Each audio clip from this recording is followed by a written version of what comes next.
This is a Rogue Media Network podcast.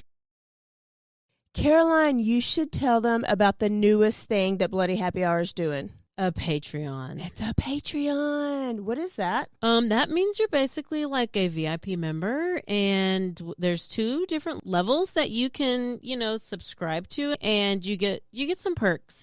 You maybe get like merch a little earlier. You get exclusive merch. You could get first dibs on signing up for a live show. You get episodes with no commercials. You get our video because our video is no longer available on YouTube. It is only on Patreon. And the most important to me is you get videos of our live shows. So if you are far away and you couldn't make our last live show, it will be on the website. We're going to record this future live show. It's going to be on Patreon, but also bonus episodes each month. You guys tell us all the time you want more episodes. This is a way for you to get more episodes. So you're going to get our basic Tuesday, Thursdays that we always put out, right? But if you're on a Patreon, you're VIP, you're going to get more. I can't wait to talk about in detail some more stories because I always have a lot of details I want to go to. I can law-splain. I might read a book. They just unsubscribed. This is also going to be the exclusive place that Dirty Chat is going to go to. So if that is breaking some of your hearts, just go ahead and subscribe now. In order to hear the full content, it's going to be Patreon. Where do they go again? Patreon.com/BloodyHappyHour. Don't forget to stay aware, stay alive, and always be DTF.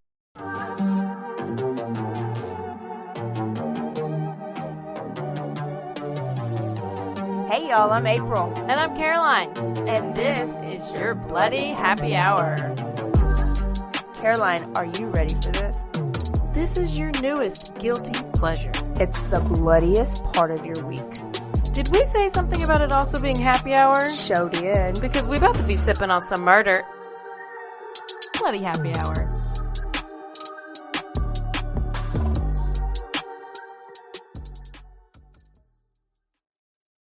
Hey y'all, this is April. And this is Caroline. And it's Bloody Happy Hour time once again. Oh, look at that. It's a gloomy day here in Wacko, but, it was beautiful, like all weekend, and then now it's like windy and... It's about to be beautiful again, though, so... Yeah, I'll just hold my breath. Okay, you should, because apparently there's a lot of smoke up in here with the fires that are going on in the Panhandle. Poor things. I'm going to try not to talk too much because I've been talking a lot. Random things. Okay. Where are we going? We're going to California. Cali. We're going to California, and there is a little. We always have trigger warnings, but there's one part in here that's going to get a little descriptive. But I'll warn you before. I get excited. I know. I love the descriptions. So we're going to kind of near San Diego. So on February 1st. Oh, the other day. 2002. Okay. Once again, all these things always happen in February. Danielle van Dam was at home with her 2 brothers and her dad, Damon van Dam. And he was watching the kids, and while his wife, Brenda, went out to a bar and a steakhouse with some of her friends. But before she left the house, the friends had come over and smoked a little weed in the garage. How old are they? They're the parents. Yeah. They're the parents. Yeah. Oh, and it's California, so Brenda, normal. Brenda and friends come over. They're smoking weed in the garage. One of the friends, opens the, side door to the garage to kind of air out the smoke. And, no big deal. So she opened the door, whatever, and then they leave. And they go to have drinks and dinner and all this stuff. So it was around 10:30 p.m. that Damon, the daddy, put Danielle to bed. She goes to sleep pretty quickly, and then he goes to bed himself. Okay. Normal stuff. And then he was woken up in the early morning hours when Brenda gets home because Brenda she'd been drinking, so no big deal. So it's around 2 a.m. Brenda comes home, And while she's coming in the house, she noticed that somebody had left that side door. She noticed that side door was open. I don't know if it must have been like just swung open, or it could have been a sliding door. One of the doors is a sliding door, but this one was left open. She noticed, and she noticed that one of the lights on their alarm system was flashing, like it had been set off and it was flashing. But she didn't think much of it because her husband's been home, and like, what? Why would you? I don't know. She just was like, oh, he's been home, so he's been here the whole time. It's not a big deal. So Brenda and her four of her girlfriends that she was out with, they come back with her. Mm-hmm. So she's gotten home, and her friends are there with her. And they come into the house, and Damon comes down, and they hang out, and they're like hanging out for like an hour or so before they go to bed. I'm sure they're smoking or something. Okay. So the friends hang out for a little bit. They leave. Everybody goes to sleep, or Brenda and Damon go to sleep. But then around 3:30 a.m., Damon wakes up, and he notices that the security monitor in their bedroom was flashing red. Okay, so this is the same stuff that Brenda had seen earlier in the night, right? Yeah. So he starts like investigating. He's like, what might have set this alarm off? And then he figures out that the door to the backyard is wide open. Okay. So this is a different door. He closes the door. He goes back to sleep. He's not thinking anything of it. I don't know if it's because it's 3:30. He's kind of groggy. Maybe it's just really tired. Like, he doesn't think anything of it. And also, I don't know if they didn't talk about these flashing lights. Like, did they not discuss why is this? it only a flashing light, and why is there no siren attached to it? I don't know. I have no idea. Like, all of it's real sus to me. Like, it's real weird. It's just, I think they probably were just drunk and high. I don't know. But they both brushed it off. And you walked in and the door was wide open. You didn't go upstairs and check your daughter because I know where it's going. I feel like I know where it's going. You do. They just got high again. The next morning, Damon and Brenda went to check on the kids. 2 boys slept through the night. They have 2 boys and a girl. Mm-hmm. So 2 boys and then Danielle. But they go to Danielle's room, and her bed is empty, and she's not there. There's no sign of her. She's not in the house. She's not in the backyard. Around 9:39 a.m. specifically, the Van Dams call 911, and they report Danielle missing, their 7-year-old daughter. 7. The captor was in the house the whole time they were partying. No. Okay, it's the daddy then. Nope. The community and the neighborhood of so they're in Sabre Springs, which is Sabre Springs, San Diego. I guess it's like a little subdivision, I guess. Yeah. So they get together, and they're trying to, they're searching. There's volunteers. They're combing the areas. They're looking along the highways. Like, nothing's happens. Like, it's a well-to-do area. It's not normal for this to happen in that area. Never is, okay? Yeah, it's how it always is. And so law enforcement's out there, friends, neighbors, everything. So that morning, all the police are starting to go door to door. They are going to every single neighborhood or every single house in the neighborhood to question or talk to or just see if anybody has any information. All the neighbors were home except for one neighbor, 49-year-old David Westerfield. He was self-employed as an engineer. He held several patents for medical devices. He lived in a nice 2-story house, just 2 houses down from the Van Dams. He kept an immaculate house. His yard was perfectly trimmed, and everything was clean and tidy. Never married, no kids. He has kids. Okay. They're just 2 grown. Wait, they're 2. Okay. He has 2 kids, but they're grown and they're like college age. So he's living alone, and he's divorced. But he seems normal. Like, he lives in a nice house. He keeps a clean house. He keeps a good yard. Like, Yeah, you want him as a neighbor? Yeah. He has no criminal record. He was, like I said, a divorced father of 2 college students. But he also owns a luxury motorhome. And he seems to have money because he has, like, multiple cars. He has a motorhome. He likes to go and take his motorhome out to the desert, to the beach, or whatever, and like they called him Desert David. I don't know. That's not a good name. So he likes to, he takes his motorhome and goes on he goes on overnight trips, getaway trips, all kinds of stuff. So he was not a stranger to the Van Dams. And in fact, only I think like a few days before or a week before or something, Brenda had taken Danielle. So Brenda, the mom, took Danielle, the daughter, over to David's house because she was selling Girl Scout cookies. Oh, man, you just served her up on a platter. So they go over to the house, and after, like, he answers the door, he buys cookies, but then Brenda was like, hey, do you mind if we come inside and look? Because she knew that he had just remodeled his kitchen, and so she wanted to see the kitchen. So, like, she literally is just like, do-do-do, can I look at your new kitchen? Yeah, oh, my God, we'll come in. So they come in, they look at the kitchen, like, things are fine. I'd do that, yeah. Yeah. So, like, she clearly had no, like, suspicions or, like, nothing about this guy.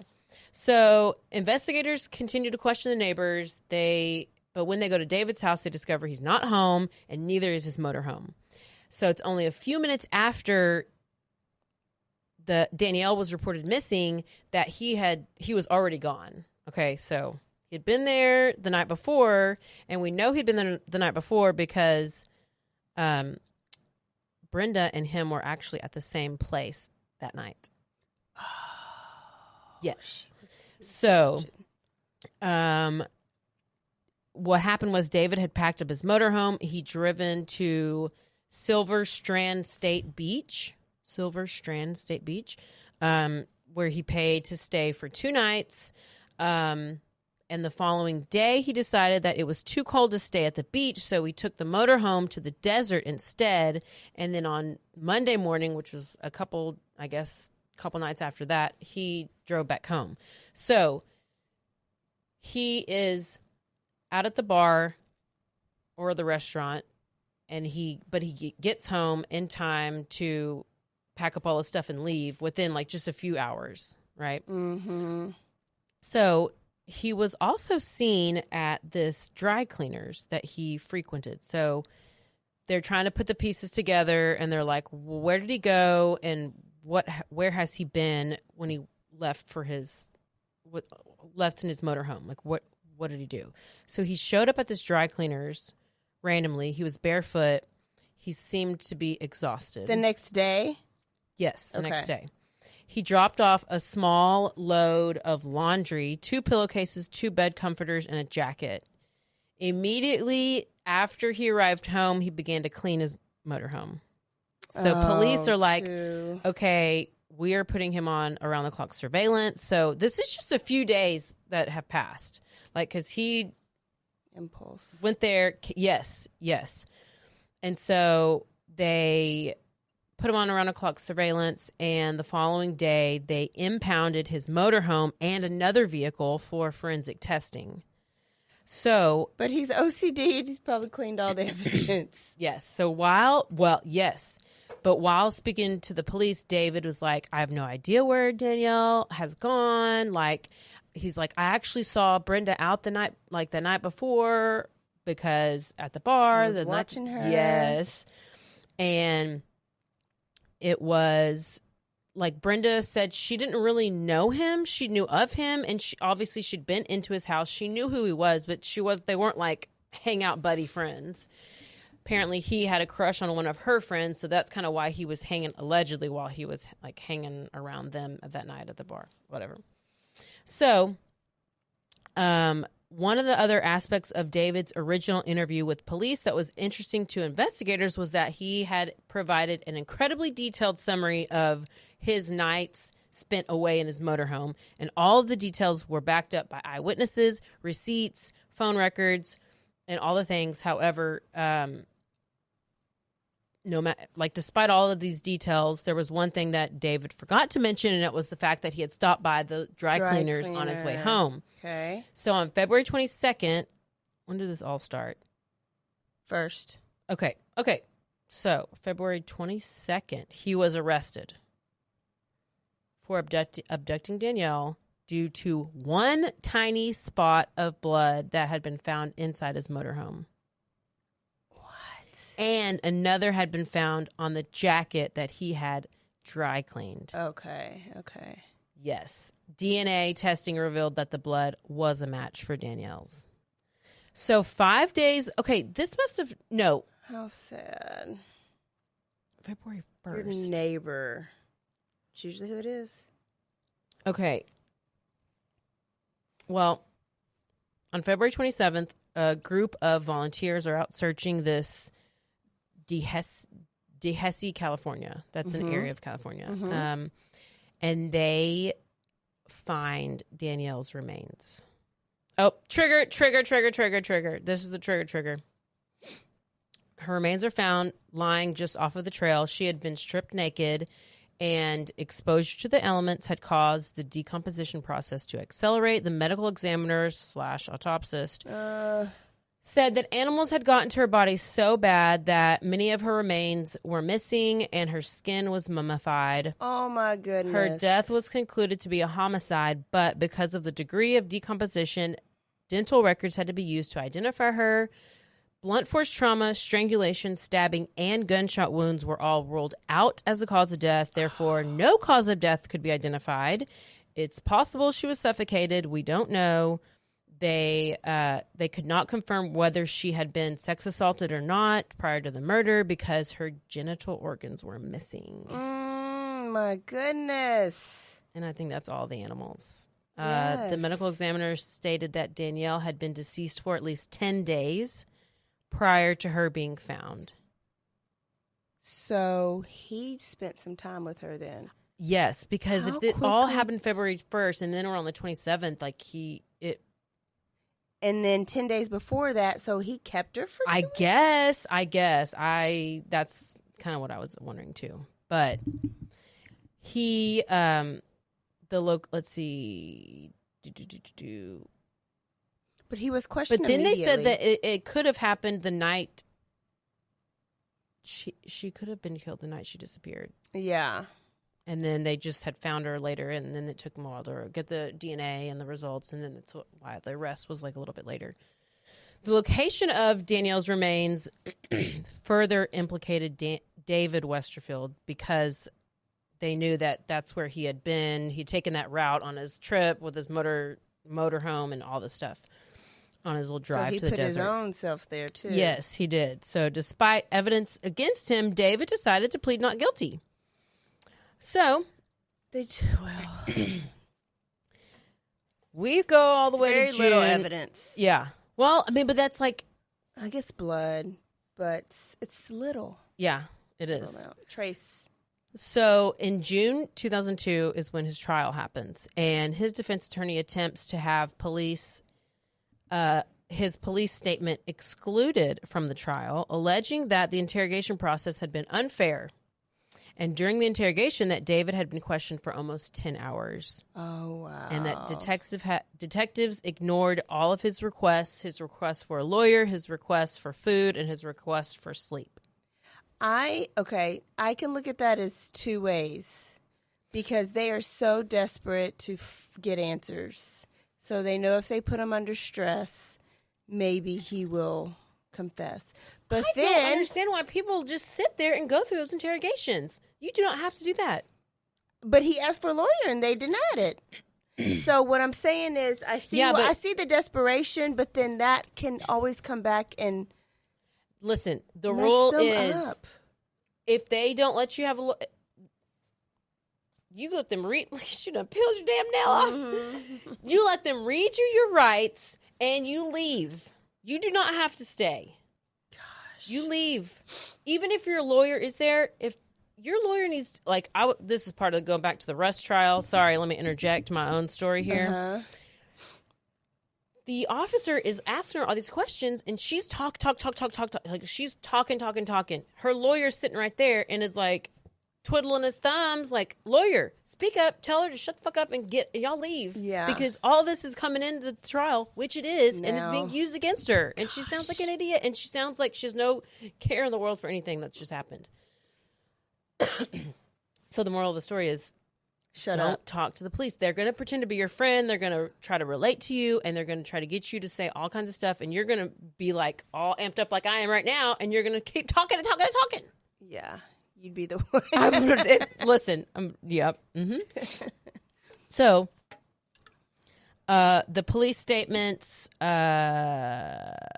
So this resulted in the two detectives who had interrogated him to not being able to testify at the trial. I don't know. But the police statements remained included. So the police statements were able to come into the trial. During the trial, the prosecution presented a ton of forensic evidence. They included the spots of Danielle's blood that had been found on the floor of David's home and on one of his jackets, which is what he turned into So, I mean, that's pretty... So, luckily...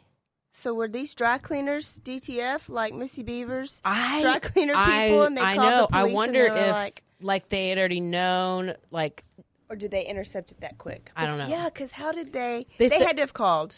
They had to have. Yeah. And now a word from our sponsors.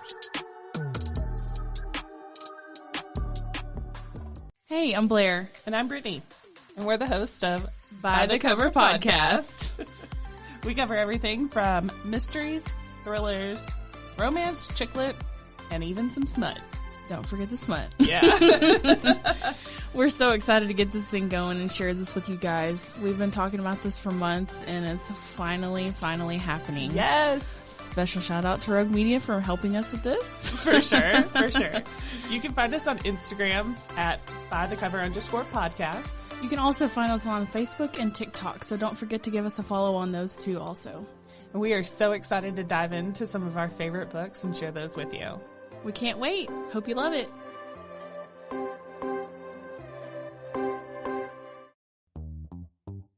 Hi, and welcome to Bustles and Bangers with your hostess, Rachel and Christopher. I love it when you say my name.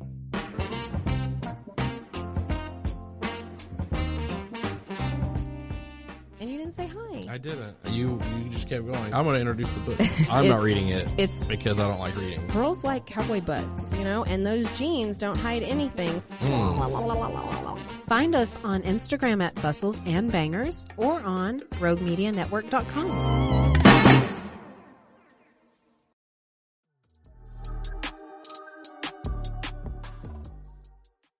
Forensic testing had also found strands of hair that were believed to be Danielle's on David's bed sheets. Several of her fingerprints inside David's motorhome and several pieces of dog hair on the comforter of his bed, which were a match to Danielle's pet dog. No. Yes. That's way too much evidence. He going down. So the prosecution provided a theory that David might have gotten into the Van Dam's residence through the garage side door, which Brenda had noticed was unlocked when she got home with her girlfriends, right?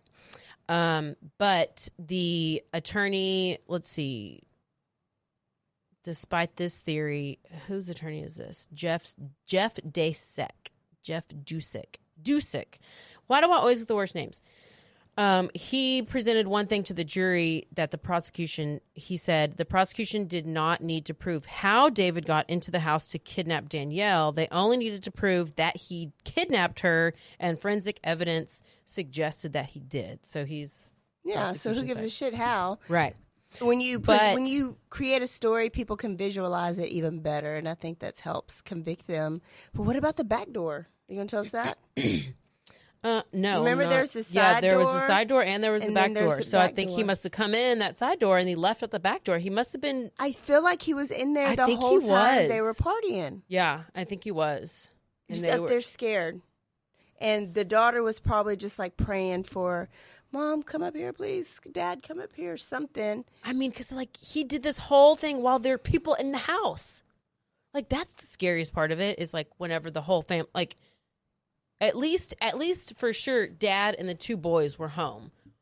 Whether Mom was home or not, or friends were home or not. Caught him.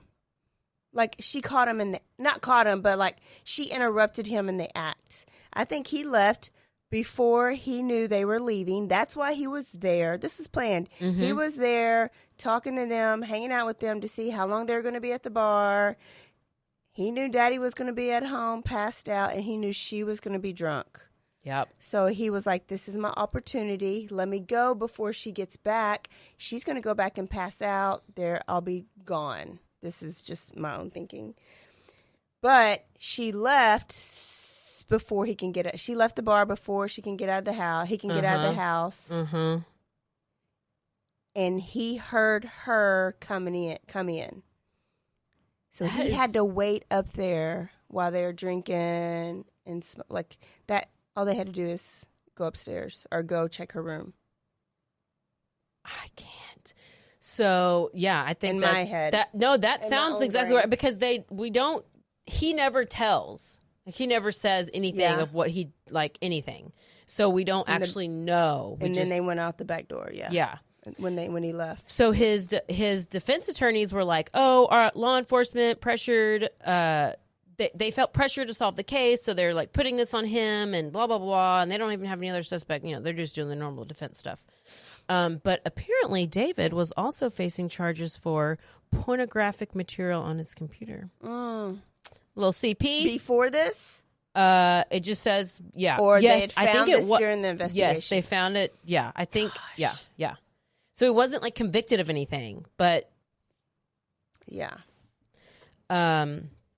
and his lawyers then, after they find this porn on his computer, they're like, "Oh, well, you know what? Actually, that didn't belong to David. That porn was his son's." Oh, you're throwing your son under the bus. His son under the bus. 18-year-old Neil. Throwing him straight under the bus. Running over him. Literally what I said. Just going to throw him under the bus like that. So Neil, who is now being partially blamed for his own father's crimes, is having to testify at the trial and is like, "I don't know anything about this shit. No.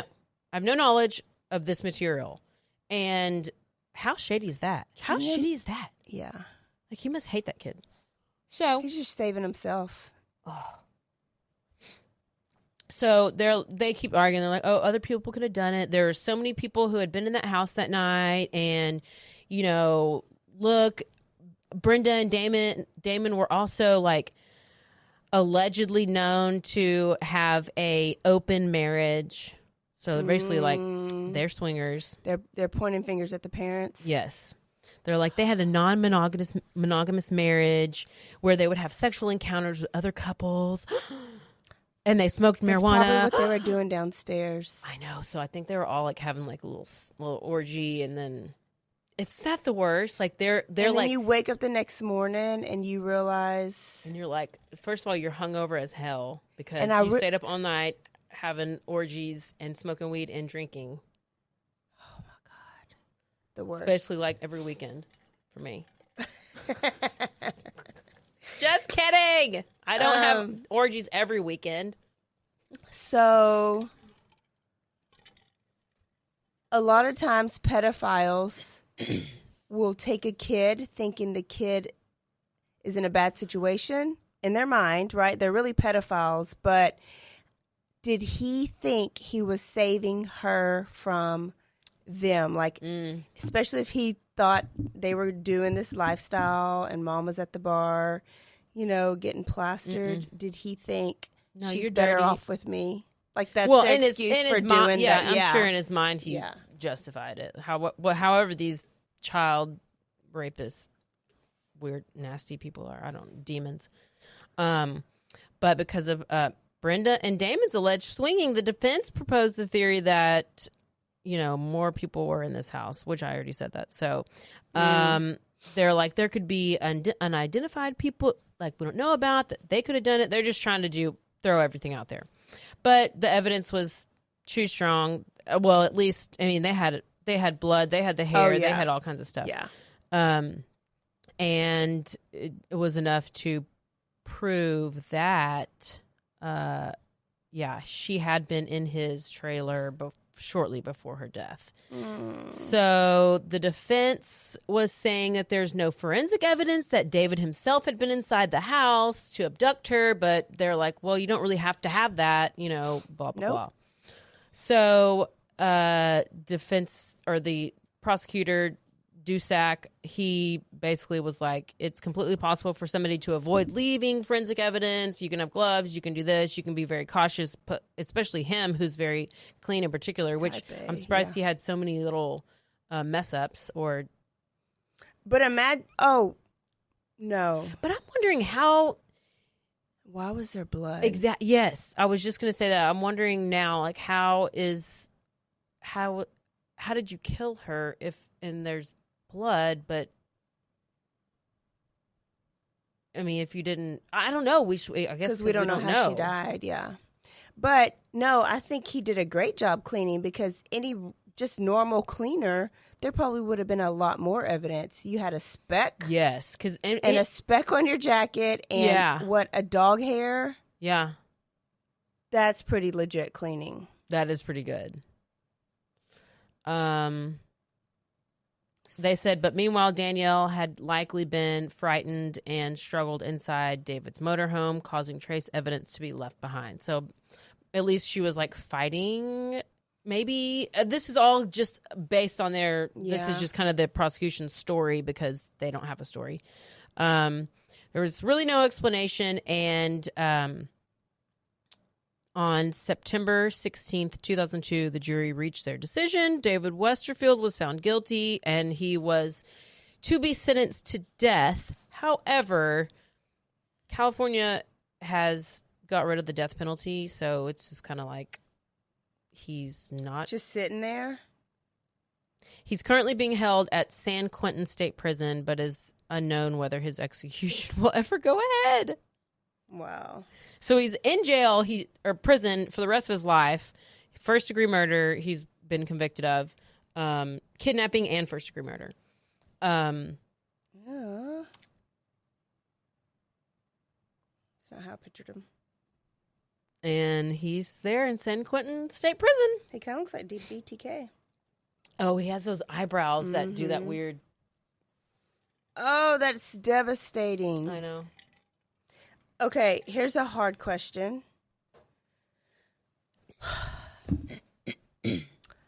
The parents don't know what their child went through. They know she was probably sexually assaulted and killed, but they don't know how. They don't know how long they were with him, or she was with the man. Do you think that is better not knowing, or do you think it's better to know? I think everybody's different. Mm-hmm. I mean, I don't know if I have to put myself in it to know if I would want to know. I know. Because it's like you want to know, but then you don't need to know. You want to know, you don't need to know. Yeah. I think as long as they've found the body, at least they have the body to bury, like whereas a lot of other people who lose their kids maybe don't have that. Uh-huh. Do you really need to know? I don't know. On the other hand, because I'm sitting here thinking about it, I don't know. Of the other stories that are happening right now, it's like they want to know every single detail.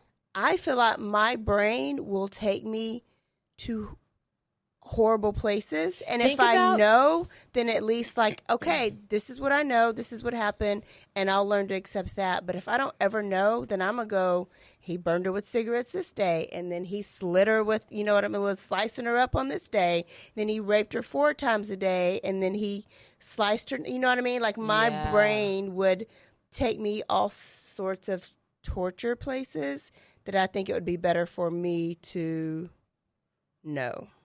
So so that I can I know, have peace, but like, okay, rest, if and you then had, get over that. Picture it, visualize it, and be done with it. That's something like, okay, I know this obviously totally different, but like if a husband cheated on the wife and then is like, oh, I cheated, but does the wife want to know everything that?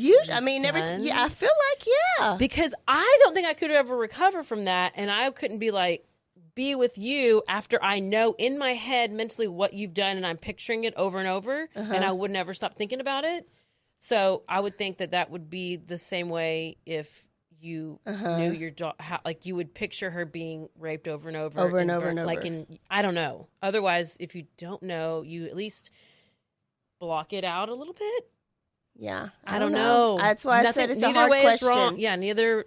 It's You guys tell us. Do y'all feel like the Van Dam family is saved because they don't know the details, or do you feel like? But then again, look at the Idaho, like the Goncalves.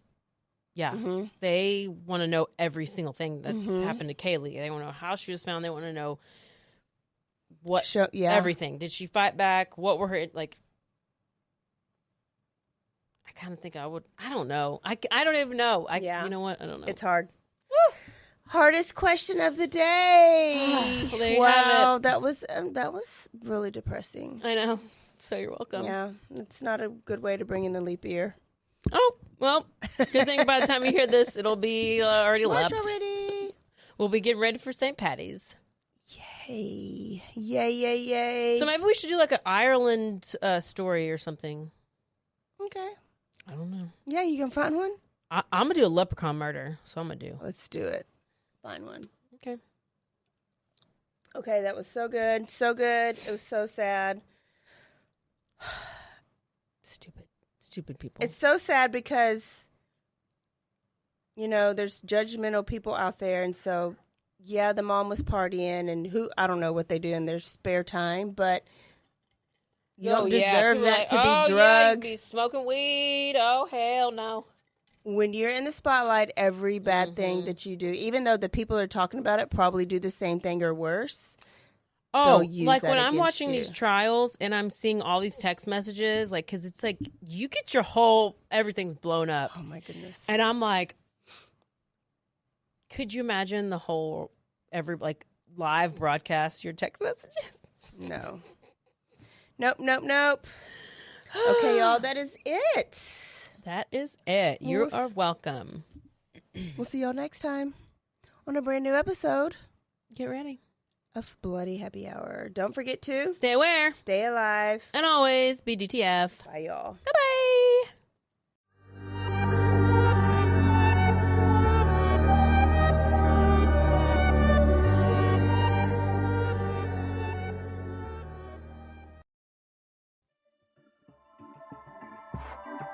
This has been a Rogue Media Network